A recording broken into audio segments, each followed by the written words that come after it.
Hello guys, Kalisek is here. Welcome to another video. In this video, I'm going to describe cross-site scripting.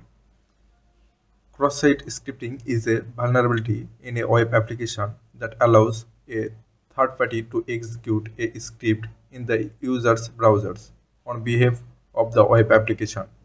Cross-site scripting is one of the most prevalent vulnerabilities present of the web today. Cross-site scripting is a web security vulnerability that allows an attacker to compromise the interaction that users have with a vulnerable application. Types of XSS. There are three types of XSS attacks. These are reflected XSS, where the malicious script comes from the current HTTP request. Stored XSS, where the malicious script comes from the website's database. DOM-Based XSS, where the vulnerability exists in client-side code rather than server-side code. In this scenario, I describe reflected XSS. Attacker, the first step, the attacker sends an URL with the malicious script and allows the victim to click on it. Then the victim clicks on it and sends a request with the malicious script to the website, and then the website sends a response to the victim, and the attacker receives sensitive data from the victim.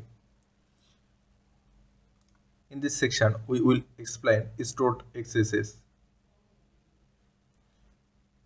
In this first step, the attacker posts his submission with the malicious script in the website. The malicious script is stored in the database.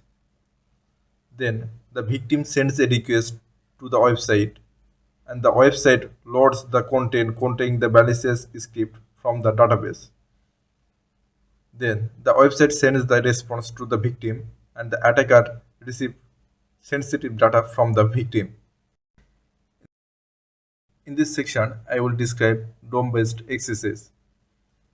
First step, the attacker crafts a URL containing the malicious string and sends it to the victim. And the user is tricked into opening the link and requesting the malicious URL from the website. And the website receives the request but does not include the malicious string in the response.